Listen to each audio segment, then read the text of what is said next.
Welcome to The Straight Stitch, a podcast about sewing and other fiber arts. My name is Janet Szabo, and I will be your host as we explore all things sewing. This is episode 15. Happy 2024. Today is the beginning of a new year, and you may be able to tell by my voice that I wrung out the old year with a virus. I picked something up last week, and all of my plans for getting everything that I needed to get done in the week between Christmas and New Year's went out the window. I did do a little bit of sewing, and I'll talk about that in a minute, but for the most part, I curled up under a quilt and binge watched mountaineering disaster videos on YouTube because I enjoy those, and I drank a lot of tea. And that's what I did last week. I was planning to record a podcast, but honestly, my voice on Thursday sounded like rusty chains being dragged across a concrete slab, and I thought it would be better to wait until I didn't sound so awful. So I still am not back to 100%, but I'm much better than I was, and I hope that you will not mind listening to me be a little bit croaky today. We had a good holiday season. It was quiet. My older daughter spent it with her in-laws, and they live in Washington State, so she was there for about a week. My younger daughter and her boyfriend went to California with his parents, who had rented a condo there for Christmas, so she was sending lots of beautiful pictures of sunny skies and warm weather, and the rest of us were up here in the snow and rain, envying her quite a bit. Just before Christmas, my husband and I made a mad dash over to Seattle. We left the Thursday before Christmas because he ordered a new work truck back in March of last year. All of the trucks we've ever had are Dodge Ram pickups, and he ordered a Ram cabin chassis in March and expected to have it delivered before the end of the year. We ordered it through Tacoma Dodge. We've used them before in the past, and the fleet manager there is fabulous. He rattled some cages because it was the 1st of November and we still didn't have a truck yet. And we had received a notice at the end of June that it had just come off the assembly line, and then it sat in Mexico for 5 months. So he got it on the rail car and had it headed up to Tacoma, and it arrived in Tacoma the 1st of December, and then it had to go up to Seattle to have a special set of toolboxes and a flatbed put on it. And he called us and said, "You can come pick it up the Thursday before Christmas." So my husband and I got in the car and drove over. We had a great drive over. The weather was nice. Traffic was light. We got to Tacoma and we were walking into dinner and his phone rang, and it was the fleet manager, and he said, "Oh, hey, there's been a slight problem. We sent one of the employees over to fill the truck up, and he put gasoline in it instead of diesel." But thank goodness he didn't start the truck. That would have been a major disaster. This was only a minor disaster, but they had to tow the truck back to the dealership, and the plan was to drop the tank Friday morning and drain and flush it, and then we would be ready to leave Tacoma. So they told us to be at the dealership around noon, and we were, and we had to wait about another 2 hours because they decided that just to be thorough, they would also change the fuel filters. So it was about 2:30 when we left Tacoma on Friday, and we headed towards Snoqualmie Pass. And if you've never been to Seattle, I'll explain that getting in and out of there is not like getting in and out of a regular city. There are only a couple of ways in and out of the city. You can go north. You can go west over Puget Sound on a ferry.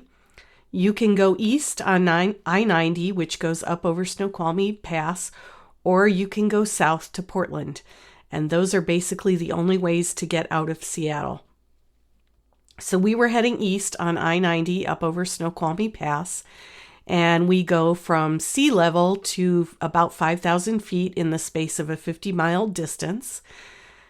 And my husband and I got separated coming out of Tacoma. So I called him and I said, I will wait for you at a chain-up area on I-90 just before the pass.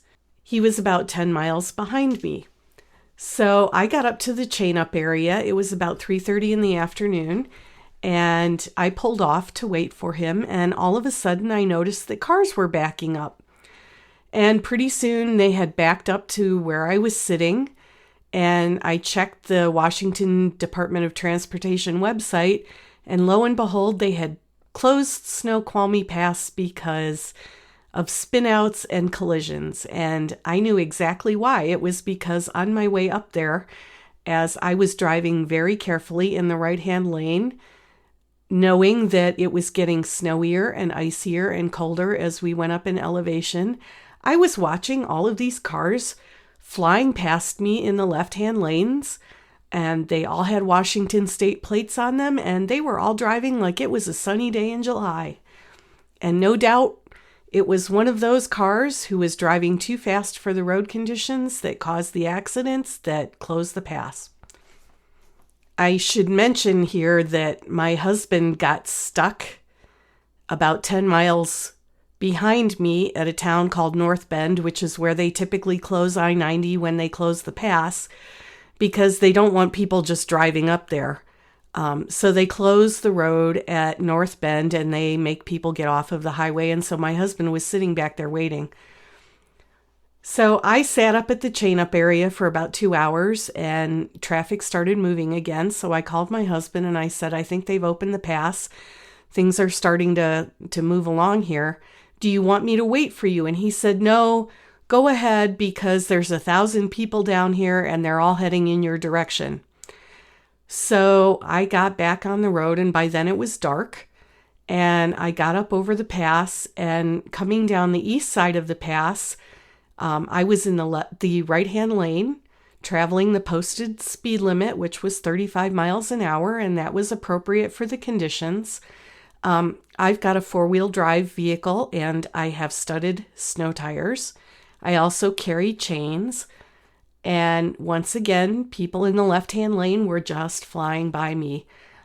It was dark and it was snowing so hard that if I tried to look out the windshield, all I could see was snowflakes coming at me. So I was actually navigating by looking at the fog lines on the side of the road.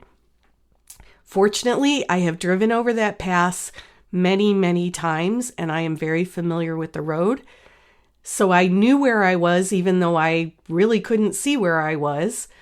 I traveled about 30 miles and got off at a town called Cle Elum.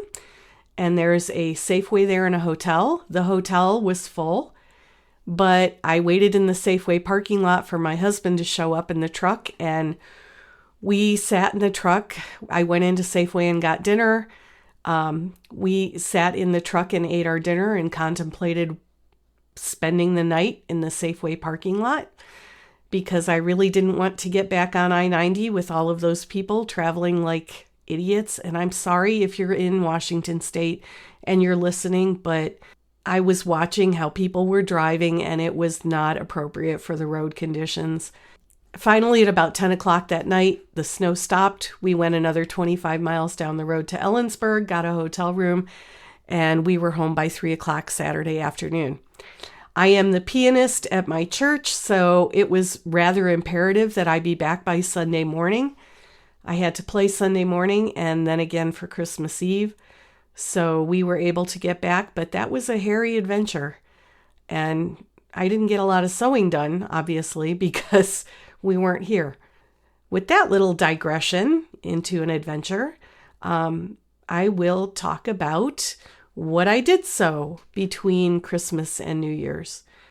I had been into our local quilt store just before Christmas, And the woman who is the class coordinator there makes a lot of her own clothing as well. And she had on this great pullover top with a really cool cowl neck. And I asked her where she had gotten the pattern, and she said that it was the Jaylee Natalie pattern.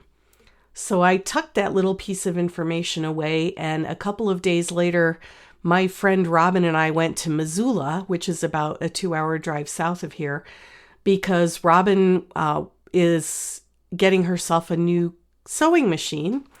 So she wanted to go to the store and try a couple out and choose the model that she wanted. While we were there, I went to a store called The Confident Stitch in downtown Missoula. They have a great selection of paper patterns, and they had the Jaylee Natalie pattern. So I bought it while I was there.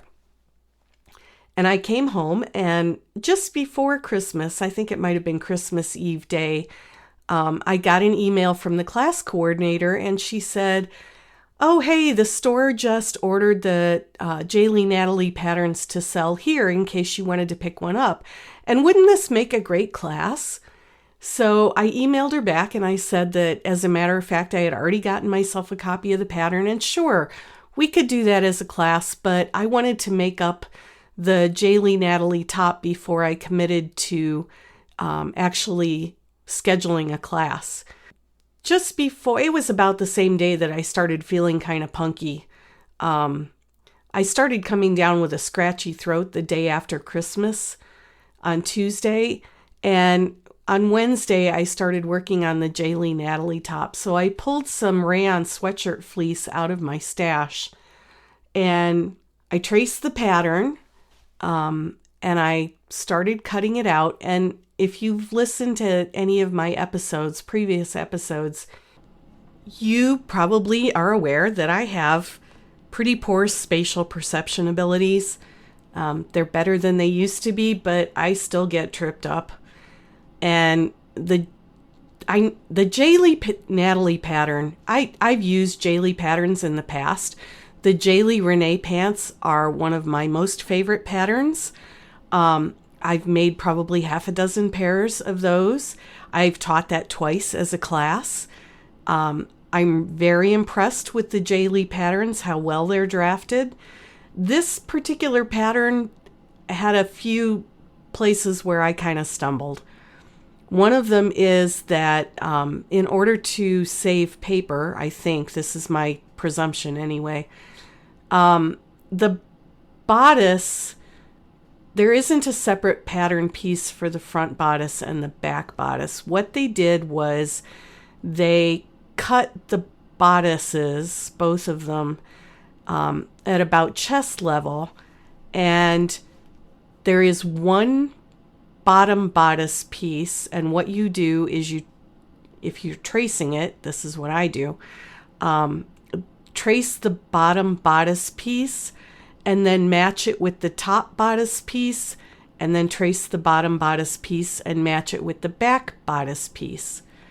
Or, as they suggest in the pattern, you can tape both of the top pieces, so for the front and the back, to the bottom bodice piece and just fold the one that you're not using out of the way. I chose to trace them because I prefer to have separate pattern pieces. That also helps me determine if I've got enough fabric to do what I want, because then I can lay each individual pattern piece out on the fabric and make sure that my cutting layout is correct. So I did that. I traced those pieces and then taped them together, although I didn't realize that I taped the top of the back bodice piece to the bottom of the back bodice piece. I did wonder why they didn't quite match properly, and I thought I had traced something incorrectly. But I think I was also coming down with something and I wasn't thinking clearly. But I didn't catch that. So the second issue that I ran into was that the collar for that pattern can be worn flipped up, or it can be worn kind of folded over. And if you want a stiffer cowl piece or collar piece, the pattern recommends interfacing it. And I looked everywhere in that pattern and I could not find anywhere where it suggested what kind of interfacing to use. I have used both woven interfacing and knit interfacing, and I actually prefer knit interfacing for everything, even when I'm using wovens. So I got out my piece of knit interfacing. Unfortunately, I didn't have as much as I had hoped. So I managed to cut the collar interfacing out of the knit interfacing, and I adhered it to the collar piece and made the collar. So you sew the two collar pieces together and then top stitch them. And if you want to have a drawstring, you form a casing there. And I got the rest of the top put together, but when I went to insert the collar into the top, it wouldn't fit. So typically when you make a knit garment, your neckband or your collar piece or whatever neck treatment you're using is cut smaller than the circumference of the neck opening, and that's deliberate. It's done so that when you go to attach the neckband or insert the collar, you're stretching the neckband and collar around the neck opening, and that helps to pull the neck opening in a little bit. It keeps the neckband or collar from being floppy, but because I had interfaced the collar and because I had a small piece of knit interfacing and I couldn't place the collar piece so that the direction of greatest stretch went with the direction of greatest stretch on the interfacing, the collar wouldn't stretch. I tried and I tried and I tried. I tried there's an overlap to the collar. I tried adjusting the overlap so that the collar would be bigger. Every time I tried to put the collar into the top, the neckline stretched out even more. So I was just fighting against the current at that point, and I finally gave up. I decided that there was no way I was going to get that collar into that top. I didn't have any more of the fabric that I was using, so I couldn't cut another collar without interfacing.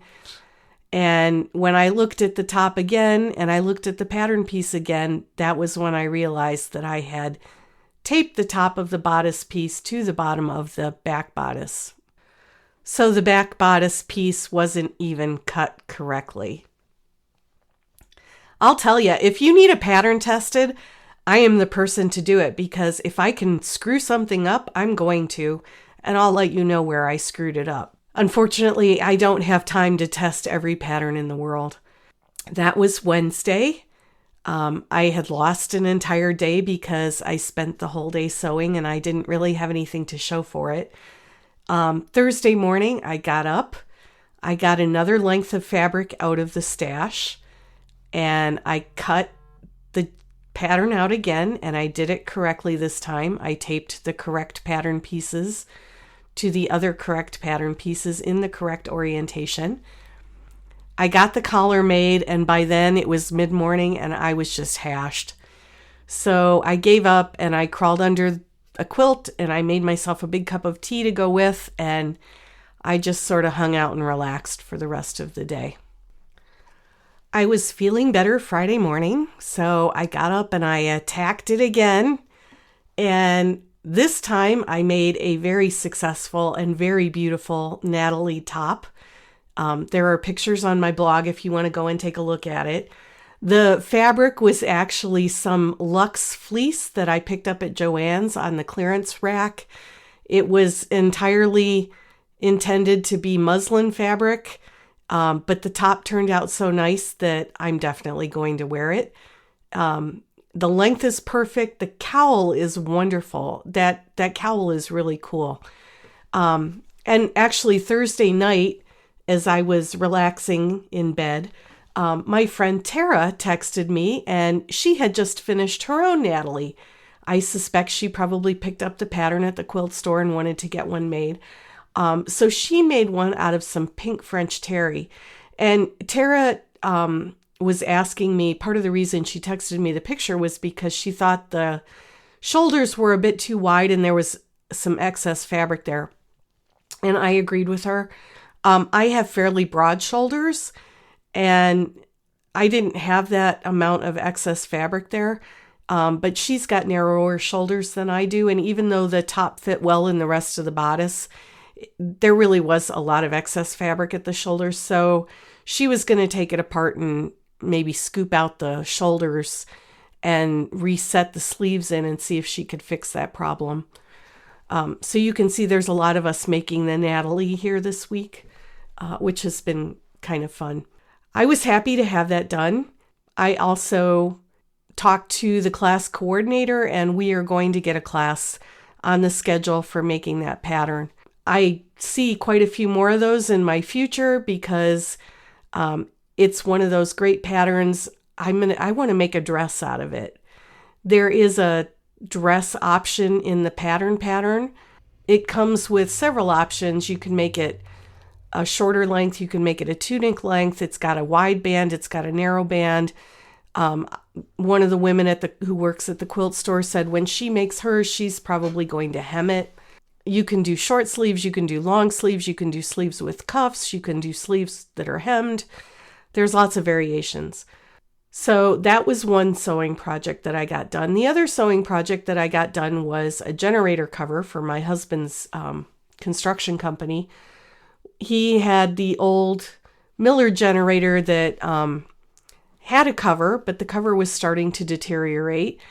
And he asked me if I could make a new one. Well, if it were just like a rectangular shaped or a cubic shaped generator, it would be fairly easy to make a generator cover for it. But this particular generator has an exhaust pipe that sticks up at the top, and the original cover had a little cylindrical piece tacked onto the top of the cover so that the exhaust pipe could fit up in there. So I said to him, could you bring me the old cover? And what I decided to do was just take it apart and use it as a pattern. And that was a good decision rather than trying to draft a new cover from scratch. I ordered some UV coated Cordura fabric from Seattle Fabrics a couple of weeks ago. So I got that out and cut out the pieces. And once I had the pieces cut, the sewing didn't take very long at all. I did it on my Juki 1541 industrial machine, and it goes through that fabric like nothing. The only problem I have with that machine is that I changed the foot on it. I put a narrower foot on it than the stock foot that came with it because I like the narrower foot better. But the narrower foot doesn't have a finger guard on it. And I really need to be careful that I keep my fingers away from the path of the needle because I certainly don't want to end up with a needle through a thumbnail or something. But as long as I'm careful, sewing on that machine is not a problem. So I got the generator cover done, but again, I still wasn't feeling up to snuff. So I decided not to go to church yesterday morning. They manage without me if I can't be there. That is what I have been sewing. And here we are in 2024. And I am not going to do a resolutions podcast. I'm not going to do a formal goal setting podcast. Those just aren't typically what I do at the beginning of the year. I do have goals.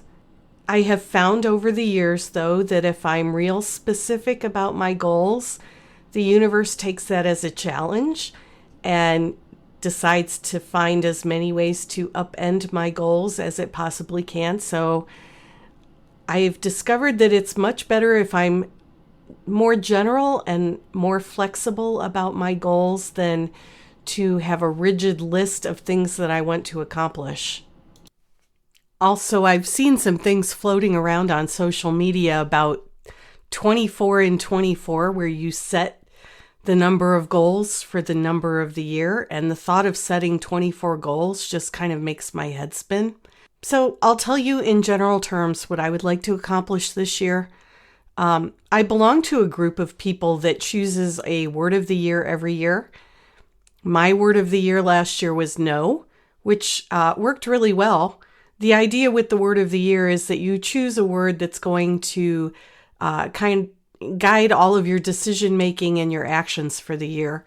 So you might choose a word like grow or, You might choose a word like consolidate or something like that. I chose the word no because I needed to say no to a lot of things. And that was the way that I kind of divested myself of a lot of things that I didn't really want to do anymore. This year, my word of the year is cultivate. And I chose cultivate deliberately because I'm a gardener and I have some new projects happening and I want to give them the nourishment and support that they need to grow. So the podcast is one. So let's talk about that.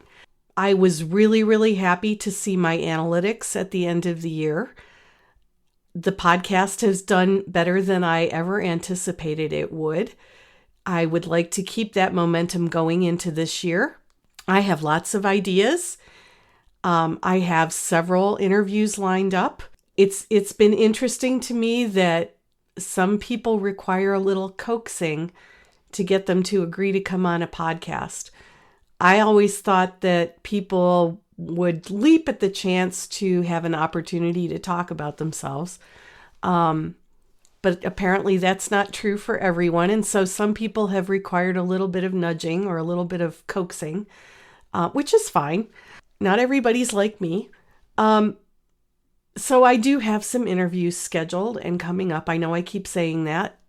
I needed to wait until all of the madness of the holidays was done to start scheduling some of these.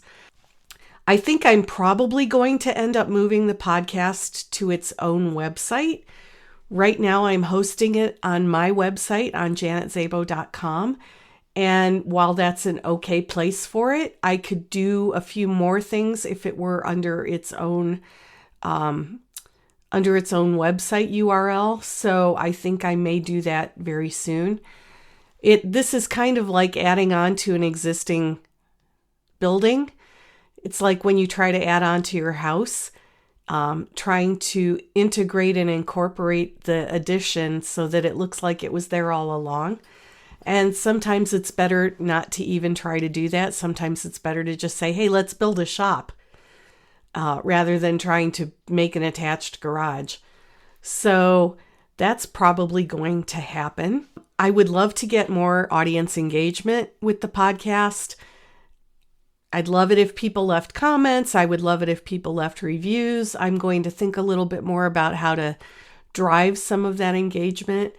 I did get more of my social media stuff for the podcast in place last week, although, again, that was one of the items on my to-do list that kind of got shoved aside when I came down with this virus. So I'm playing catch up with that. Again, if people have ideas of things they'd like me to talk about or research, I'm happy to do that. The second area that I really want to give a lot of attention to this year is teaching. And that means coming up with new venues and new classes. I don't want to go overboard though, because I've seen what happens when people start a whole bunch of new projects and then don't have the time to devote to each of them. So I'm certainly not going to start an online class, for example, because that's just something that I'm not prepared to do right at the moment. I want to add more classes to the ones I'm teaching here locally. I'm going to be teaching at So Expo at the end of February, beginning of March. So that's a new venue. I'll keep teaching in Missoula. One of the stores that I've taught at in Spokane is itself undergoing some upheaval and some changes. But once that store gets settled, I expect to be doing more teaching there again. So teaching is one of the areas that I really want to hit pretty hard this year. In terms of sewing projects, don't laugh, but one of the things that I want to make this year is my own underwear. And not for any technical challenge, because I really don't think it's that difficult to make underwear. The reason that I want to make underwear is because the brand that I've been buying for years and years and years This last batch of underwear that I bought is falling apart, and it's only been about 6 months. Part of the reason that I use this particular brand of underwear is because it's held up so well, but no more. Like many things, it's going down the tubes and things, it's just falling apart. So I could probably make an entire year's supply of underwear for the amount of money that I spend on maybe 3 pairs purchasing them. So I'm just going to start making my own underwear. I also bought, when I was in traveling over Thanksgiving, I also bought the Comox trunks pattern from Thread Theory, and I'll put a link to that in the show notes. I want to start making underwear for my husband too, just because I can make it. I have plenty of scrap fabric lying around that will work perfectly, so why not?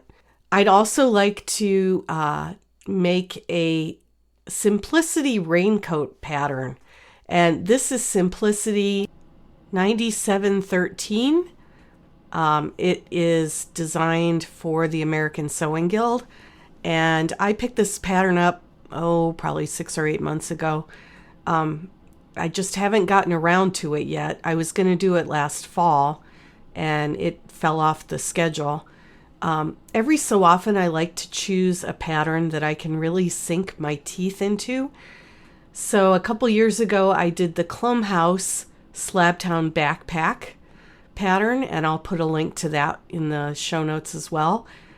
That was a really challenging pattern, but I enjoyed every second of it. Her patterns are extremely well written.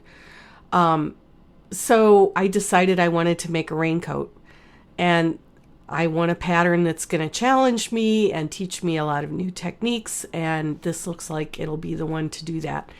So I would like to get that done sometime this year. I would like to make the Cashmerette Upton dress for the same reason, because I've never done that style of dress before, and I think that would be a fun make. And the more techniques I learn, the more I'll have to teach students. So I'm excited about that. I've also got the Sorsha trouser pattern from J. Stern Designs, and that's a top-down, center-out pattern. And my friend Tara, who I mentioned earlier in the podcast, she really wants to try the top-down, center-out method too. So I think we may get together and work on that pattern as well. That's about as far as I've gotten for goal setting for 2024. We can check in periodically through the year and see how I'm doing. One of the other things that I like to do at the beginning of the year, besides reviewing goals for the year, is to look at my planning system. I have tried various systems throughout the years, and I have found that for me, I like the KISS method, keep it simple, stupid. So my main planning system is a desk calendar, and I pick these up at Walmart when I need them, and it's by See It Bigger is the company. So it's a large book, and it lies open on my desk, and on the 2 pages it shows 1 month. So right now I'm looking at January 2024, and each date is about 2 inches square. And that's plenty of room for me to write in all of my activities. And then I've got a set of 6 different color coding highlighter markers. And I go through my calendar after I write things in and I highlight them. So each different area of my life gets a different color. So like church stuff is purple, and my Homestead Foundation stuff is yellow. Teaching is pink, that kind of thing. That's how I color code my activities. So I look at that every week and see what I have going on. And that, because I'm looking at a month at a time, that will allow me to plan ahead and get things done in preparation for upcoming activities. So I know, for example, that my classes at Sew Expo are coming up in 2 months, and I need to start working on my class handouts and my class outlines and getting all of that information together so that I have it when it's ready to teach. That planner covers kind of like my bird's eye view or big picture. I also last year or a year or two ago started using a planning system just for my quilts because I was finding that my quilt projects were starting to get away from me. And I suspect I'm shortly going to have something similar for my clothing projects because they are also starting to get away from me. So what I do with those is modeled after a system that my husband uses. So my husband gets up every morning and goes to work, and he does the same thing every single day. He works. He pours concrete foundations. The only thing that changes is the job at which he's doing that. People ask me, well, what does he do for fun? He works. What does he do to relax? He works. Does he have any hobbies? Yes, he works. Literally, he likes to work. That's what he does.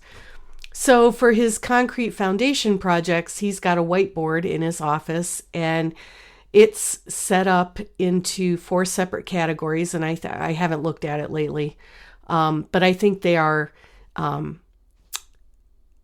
bidded out, and then sale or pending, and then in progress, and then completion.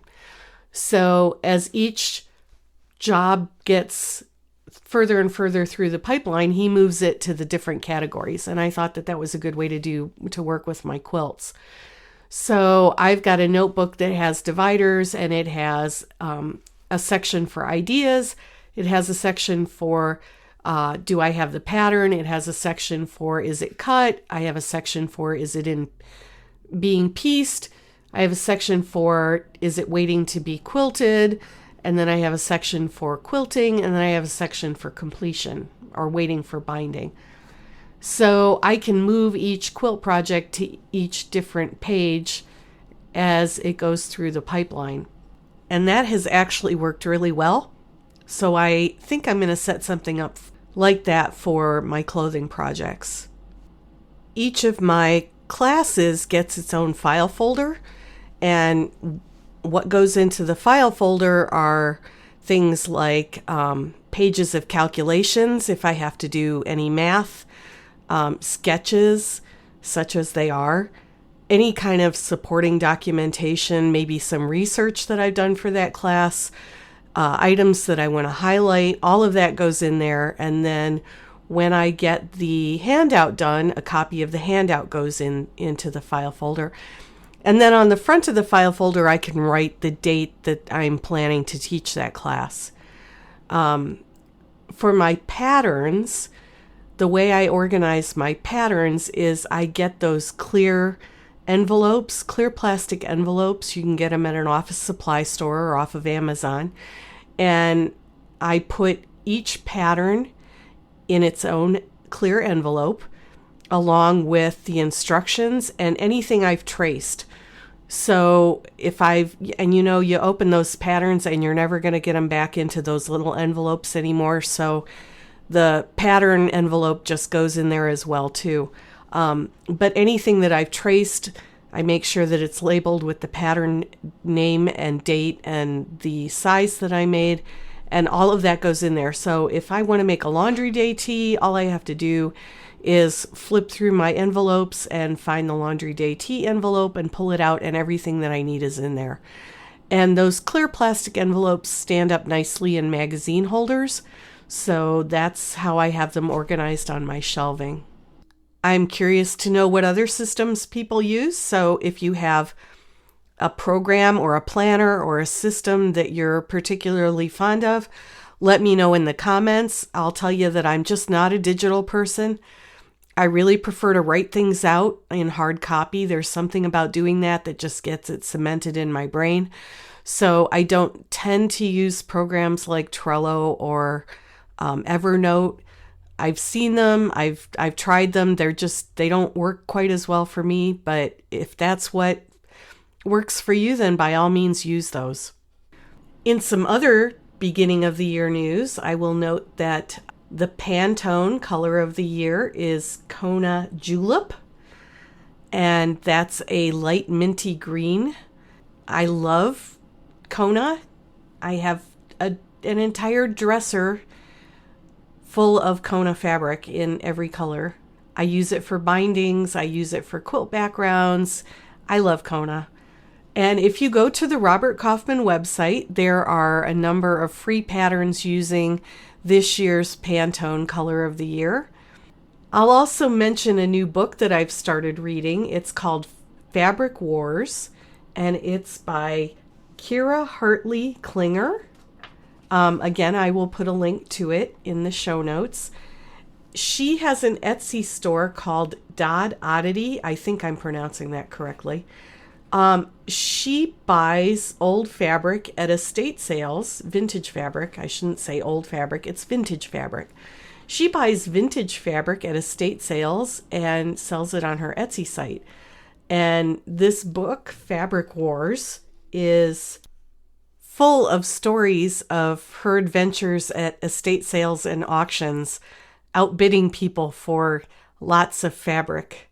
And I'm enjoying it thoroughly. I like to go to auctions myself, and I honestly had never thought about buying fabric at auctions, but I might start looking. And I'm out here in the Pacific Northwest, and she's in Ohio, so I'm not sure I'll be much competition to her. I also don't need any more fabric, but I think it would be fun to start looking. I think that'll do it for today's episode before I lose my voice completely again. Just a reminder, the show notes can be found at the website for the podcast, which is thestraightstitchpodcast.com. My blog is at janetzabo.com. I'm working on getting all of my social media outlets set up, so there should soon be pages on Facebook and Instagram and Twitter and wherever else I can think of for the podcast. So wherever you get your information, you can subscribe on those pages and get notifications. It's all a process, and I'm working on it. In the meantime, if you'd leave a review at Apple Podcasts, I would love it. It really does help other people to find me. Feel free to spread the word. Pass the podcast link around to your friends. Ask them to listen. Growing the podcast is one of my goals for 2024, and you can help me do that. And in the meantime, I hope 2024 brings you all sorts of wonderfulness and that you get to go sew something.